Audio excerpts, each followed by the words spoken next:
I'm going to also, to all the ministers, everybody that stood there was a minister, you have in your program a commitment form. When Dr. Richardson gets up, he will explain to you, but we want you to fill that out and leave it. We intend to network with every preacher and going forward and show you exactly what it is that we are going to do with the network and our parent organization. I want to also say that we are very in debt to all of the volunteers and those that have worked to make this happen. I want all of us to thank Rendell Solomon, Rachel Nordlinger, our executive director, Margaret Harris, Beverly Austin, all of you that helped, and also our board members, our vice chairman of the board, Don Coleman of Global U, largest black advertising firm in America. Stand up. I got to give our board some play because we got to pay for this luncheon, y'all. Now, before giving the William Jones Award and moving on with our program, I want to call to give a solo, a special solo that was not on the program. But as I said earlier, I came out of Breadbasket under Reverend Jones and Reverend Jackson. And I kind of grew up with Reverend Jackson's children. The one closest to me in age is an accomplished soloist, a singer extraordinaire. And she makes us so proud. I remember when the nation stood still when she sang at Ron Brown's funeral. And we happened to have dinner last night, and we asked her, would she come by and give a special song in memory of Reverend Jones and to salute the William Jones awardee that I'm about to present. May we hear words of music from Sister Santita Jackson.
And it calms my fears, and it drives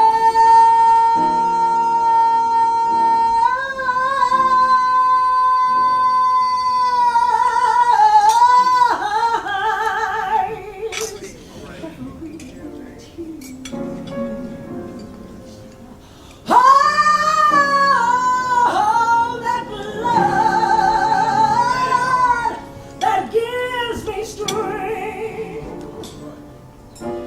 From day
strength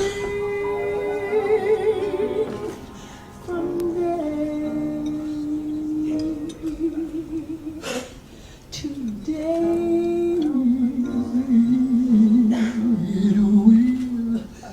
It will never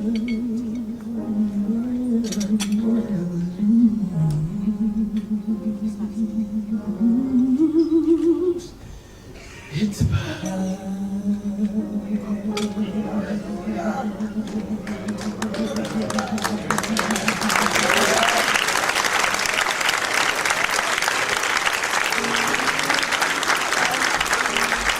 Santita Jackson.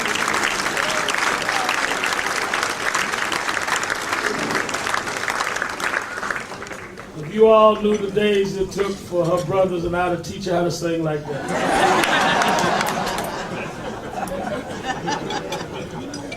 When we decided to salute a member of the cloth, member of the clergy, that reminded us of the spirit that Dr. Jones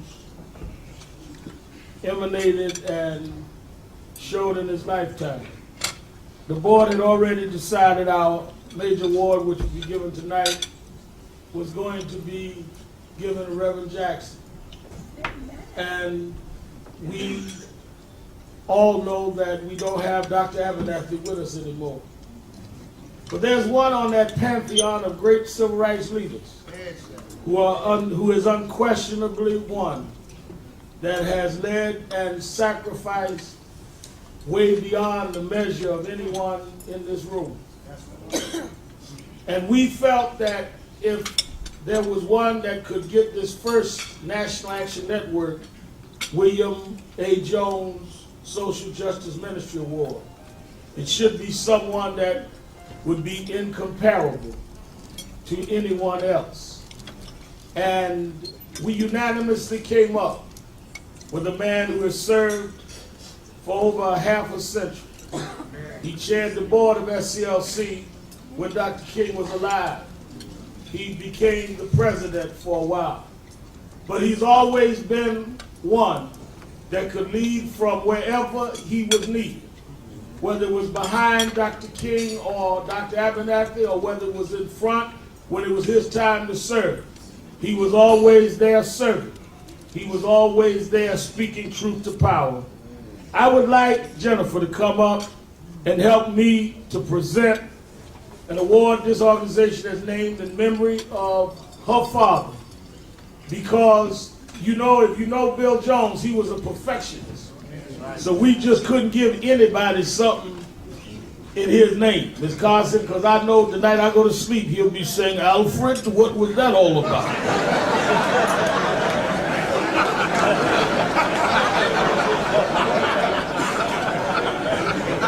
So after extreme deliberation and intense prayer, we are proud to present this award, the National Action Network's William A. Jones Jr. Social Justice Ministry Award to the President Emeritus of the Southern Christian Leadership Conference, the Dean of the Civil Rights Movement, Reverend Dr. Joseph Lowery.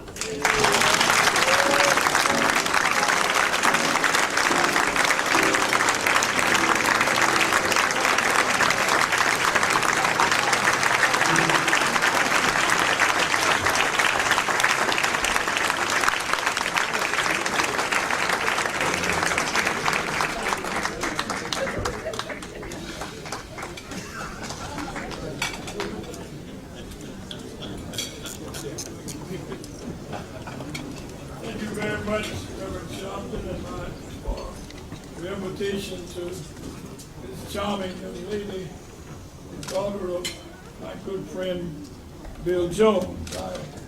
I'm honored to receive an award that bears the name of not only one who served in the context of social justice, but he was one of God's best preachers. And I love to hear him preach. He was profound, and as Dr. King used to say, he was a heavy doctor. And he preached from his soul, and he understood that the gospel message was not only to help us make heaven our home, but help us make our homes here heavenly.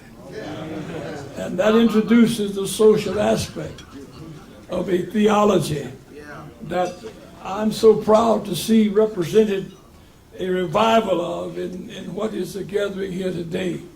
It's ecumenical, it stretches across, and there is a new chasm, a new split that we have to deal with within the ranks of the black church. And I get Brother Sharpton says, when you receive this, don't talk too long, but be sure to say something about the Coretta's funeral. And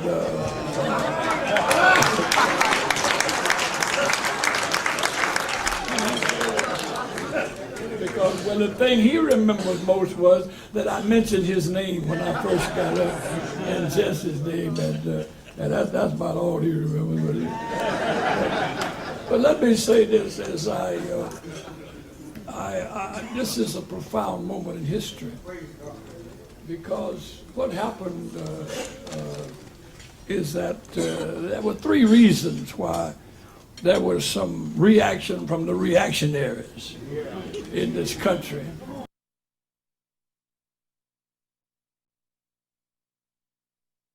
And from truth.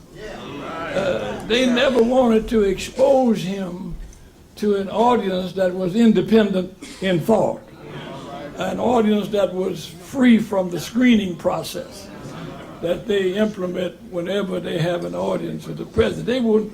They never want him before Mark Mariel and Jesse Jackson and Al Sharpton and Michael Richardson and all these agitating folk. They want him. But so it was. They took a chance on exposing him to an audience that wasn't screened. And the other thing that disturbed me, though, nothing to make me angry, but I did feel a little tinge of resentment that some of these white folk think they have the moral authority to tell us how to hold a black funeral. I mean, I just, who in the heaven do they think they are? I'm into my, I'm way up in the second half of a century of holding funerals and giving eulogies. And one of the things they need to understand is at the black funeral, we celebrate the life of the deceased and challenge those who still live it to take up the mantle and to extend the ministry of the one God has called from labor to reward.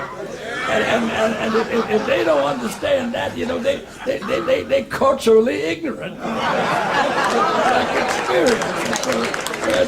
But let me not take my seat without one other reason that it's especially good for this gathering to understand, and that is they wanted to do something that they've been trying to do with Martin for a long time, and that is hijack the counter-revolution that they put on. It began about the same time hijacking came in style. And they're trying to hijack, they would like to lift Coretta as they've tried to lift Martin out of the context of the struggle and put them in some company of societal nicety. You know, they want her to ring with Betsy Ross and Florence Nightingale. And those are nice people, but when I think of Coretta, I don't think of Betsy Ross. I think of Fannie Lou Hamer. I think of Shirley Chisholm. I think of Barbara Jordan. I think of Constance Martin. That's where my thoughts run. And so and we must not, let's sit down, I'm going to take up offering in a minute.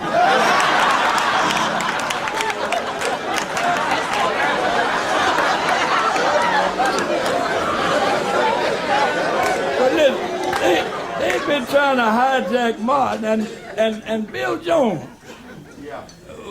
And I want to commend you for lifting him up, because we must not let people who made that kind of, who've exerted that kind of ministry fade from memory. But they've been trying to hijack Martin. You notice they never play anything, and I see media back there. I love the media, God bless them. They never play anything but I Have a Dream.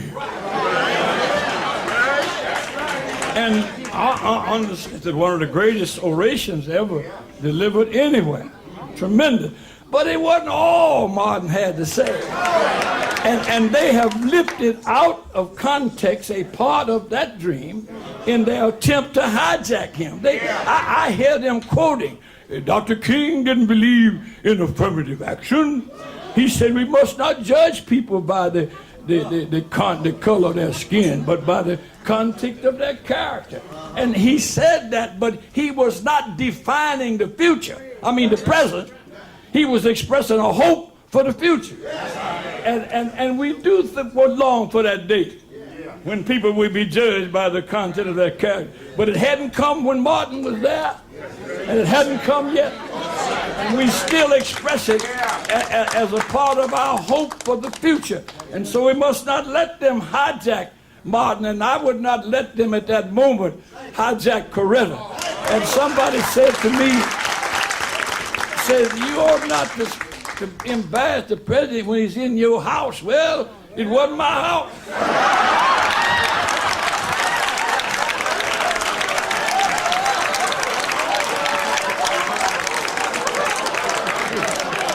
As I understand it, it was the Lord's house.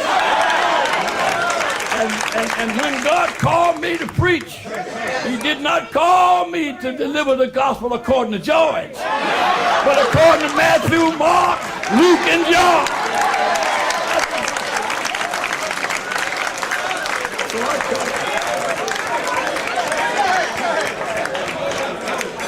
Thank you, Brother Sharpton, for remembering Bill Jones. Thank you for honoring me with the first of these awards. And let us remember as we face a dangerous time in our history. When the SCLC was organized in 1957, we met in your city, Mark Marial. Jesse, where were you? In elementary school?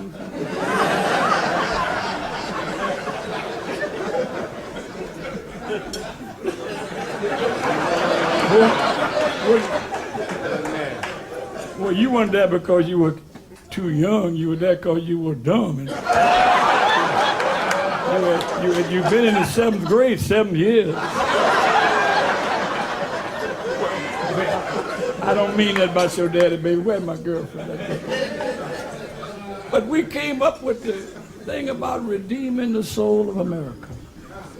And if ever there were a time again when the soul of America is in peril, it is today. And we whom God left in the oven a long time, when he baked humanity in the oven of his love, using solar energy. You know, he left us in there a long time. And the reason he did because he had a special charge for us to keep. And that was to be the conscience of America. We must help America today save her soul. Her soul is in peril, not only about the war. The war is bad enough. I do think you were sending smart bums on dumb missions. And I would think I'm going to improve your quality of life if I have to kill you to do it.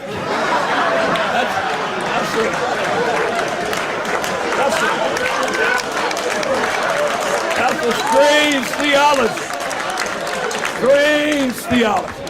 And not only that, but you know, the other day, and I'll take my seat, is that a meeting was held in Egypt. And the Kurds and the Shiites and the Sunnis, all of them were there. They had a real coalition.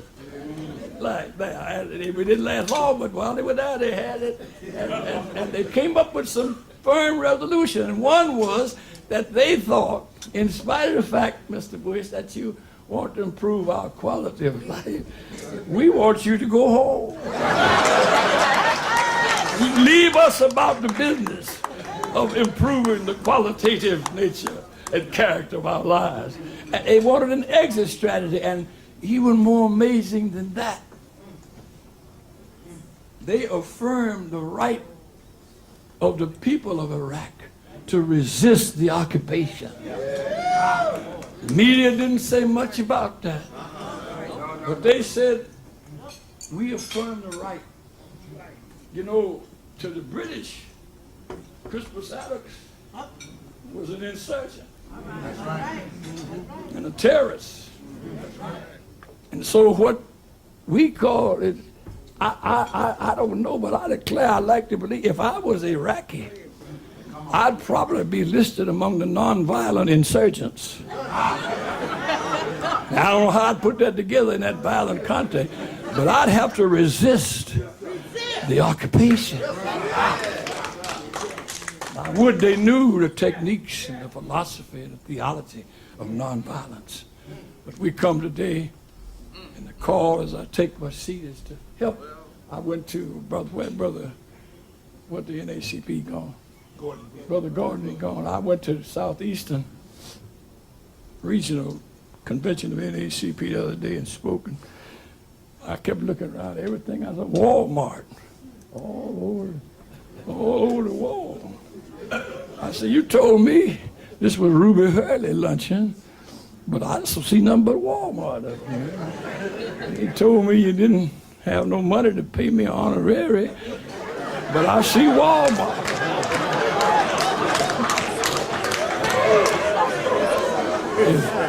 At least if you're going to have him up, you make him pay for it.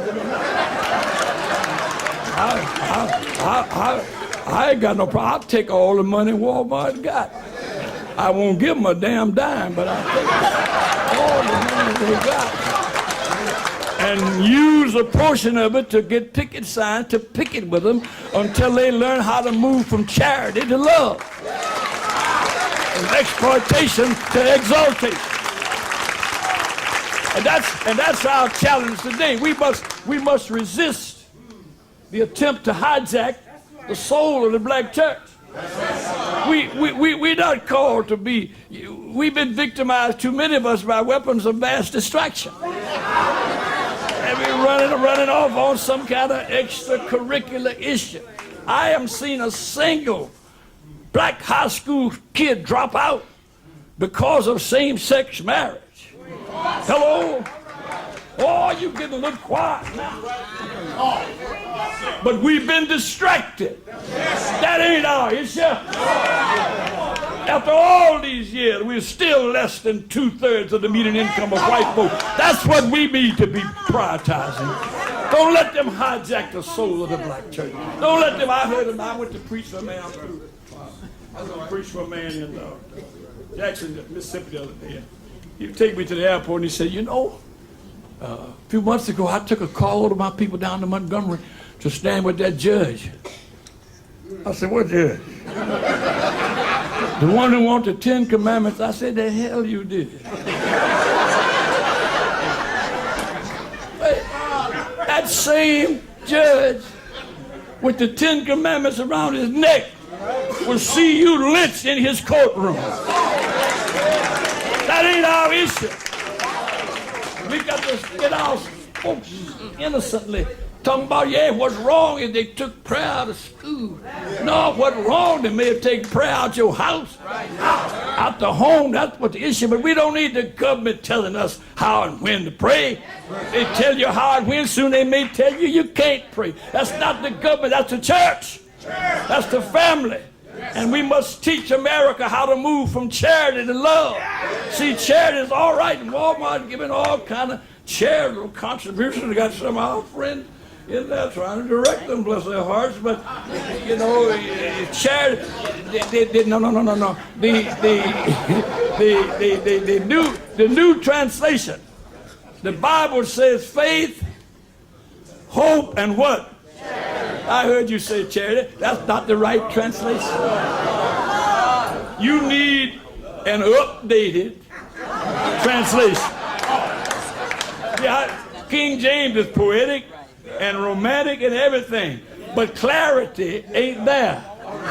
It'd take a real scholar to deal with clarity. But the new translation, you get your own NIV, New Living Bible, whatever it is, but it says faith, hope, and what?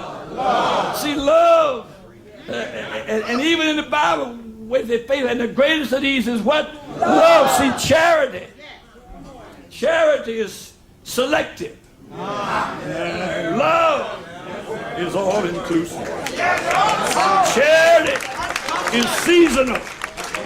But love is from everlasting to everlasting. Hoop right there. I can't hoop right there. No, you can't hoop me.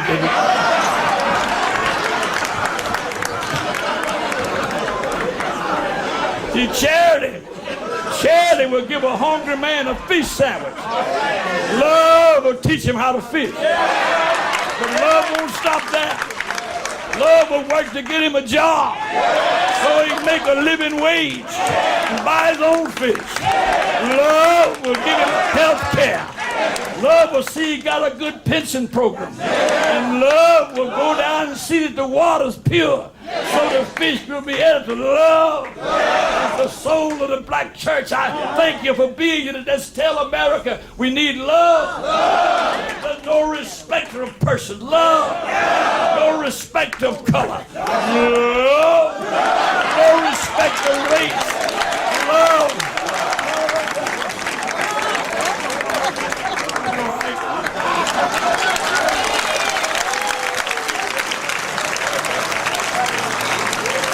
Reverend Joe.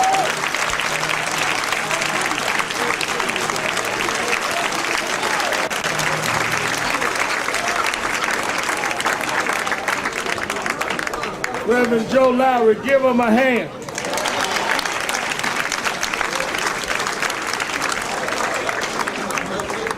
We are going to continue the program. One of the things I like about growing up in the movement is they teach you, like Reverend Lowery, how to really watch your time.